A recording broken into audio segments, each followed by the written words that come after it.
It's Tuesday, October 10th, 2023. Let's talk about the news. From the New York Times, Scalise, a McCarthy rival, seeks to unite Republicans in taking his place. The second highest-ranking Republican, Steve Scalise of Louisiana, is mounting a formal bid to ascend to the recently vacated position of U.S. House Speaker, replacing the former Speaker and his key rival, Kevin McCarthy. Scalise is seen as a deeply conservative House representative, which some speculate could help him unify the more centrist members of the party who tended to support McCarthy and the further right members, a small group that was able to oust McCarthy from his position with the help of Democrats who also voted against him. Scalise is well known for his successful fundraising efforts, and he was marginalized under McCarthy, so this effort represents an attempt to unify the Republican House while also retaking some of the influence he lost under the previous leadership. The other main contender for the role, Jim Jordan, has been endorsed for the position by Trump, and it's expected that many of the far-right members of the party will support him over Scalise when they vote on Wednesday. From Al Jazeera, Gaza under total blockade by Israel, refugee camp hit.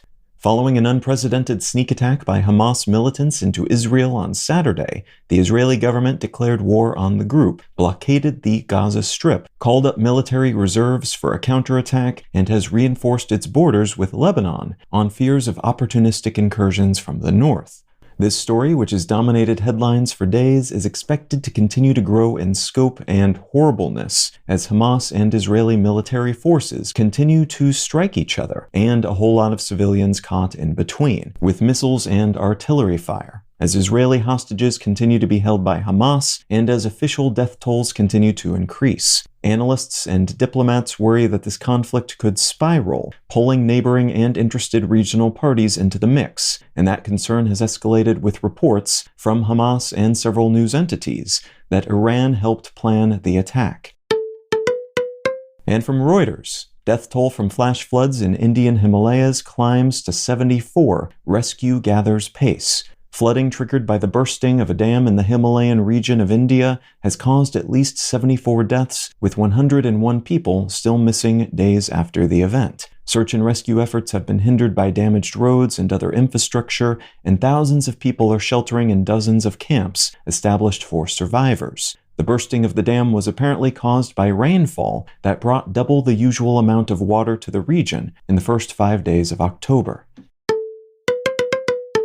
If you're finding some value in One Sentence News, consider leaving a quick review wherever you get your podcasts and/or sharing the show with a friend. You can find out more about this show or subscribe to the email version at onesentencenews.com, and you can support this and other related projects like the Let's Know Things and Brain Lenses podcasts at understandery.com.